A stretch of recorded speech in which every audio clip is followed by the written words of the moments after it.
We are often asked about how we got our start. While I would love to share a story about a childhood dream of running a yarn shop that became a reality through careful planning and a solid business plan, that would be more of a fairy tale than my actual story. The reality is that I grew up immersed in both the hobby and business sides of needlework, with memories of assisting my mother since the mid-1970s. My mom was talented in all forms of needlework, even owning her own shop before we relocated from Lawton. The only memento I have from her shop is a brisket recipe written on a piece of notepaper featuring the store's logo, as she never took any pictures of the shop, leaving me with only my memories. Tagging along to work with Mom, I get bored and tackle different needlework projects: embroidery, sewing, cross-stitch, needlepoint, crocheting, and knitting. I knit one really ugly house shoe with the blue variegated yarn that turned out way too big, and I moved on to the next project. In the early 1990s, my mom moved away from her intense hand quilting phase, turned off by the rise of machine quilting.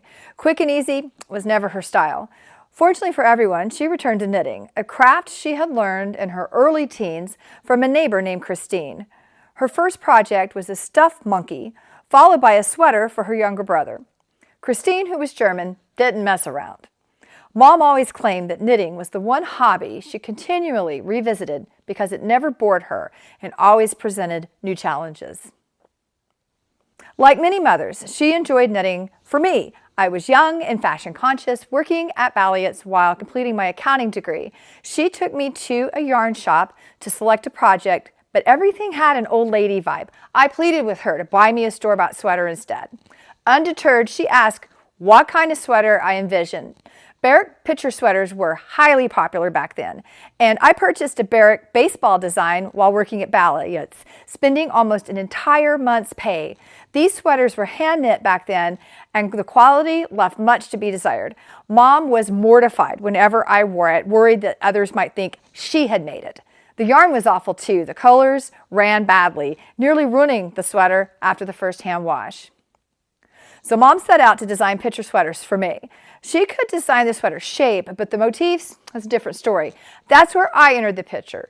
Realizing I had a knack for combining small rectangles to form pictures, we quickly decided to start a pattern design company specializing in Intarsia designs, as there was nothing readily available on the market at that time. Mom, known for her perfectionism, understood that for our designs to thrive, we needed to educate the world on how to properly execute Intarsia. She exhausted every available resource in her pursuit of achieving perfect stitches with this colorwork technique, free from distortion, puckering, holes, and other unsightly effects. She came up empty-handed and decided to tackle these issues herself. After perfecting her techniques, many of which she innovated herself, we compiled her teachings into this little publication. It was groundbreaking. Numerous prominent designers and educators have acknowledged her techniques in their own work. I can confidently claim that her methods produce results that are clearly superior to any alternatives. Our Intarsia book is designed as a comprehensive teaching guide featuring a sampler to accompany the instructions and facilitate your learning of the techniques. We now offer in-store and home learning classes that explore the basic and intermediate techniques outlined in the book, complete with instructional videos. Let me introduce you to two of Mom's more innovative techniques. The first technique involves adding a beginning tail on the right side of the knitting. In the case of Intarsia, the yarns are connected at color changes through an interlock, twisting the two yarns together to link the stitches. The beginning tail won't be secured if you start knitting with the new yarn without this interlock.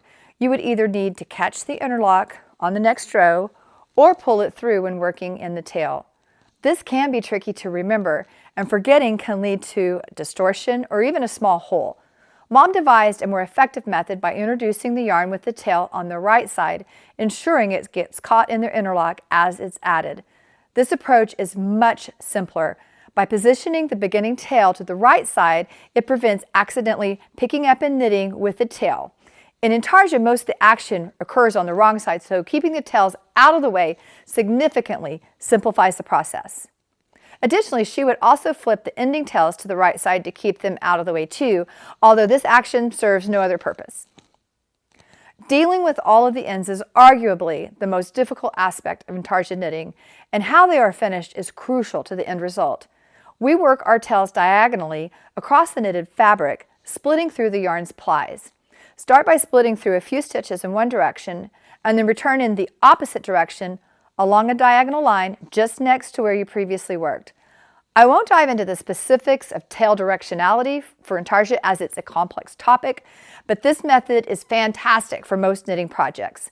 The tail won't be visible from the front, even if it's a significantly different color than the rest of the knitting. If it does show through, it means you've either veered off of the diagonal or pushed too deeply into the plies.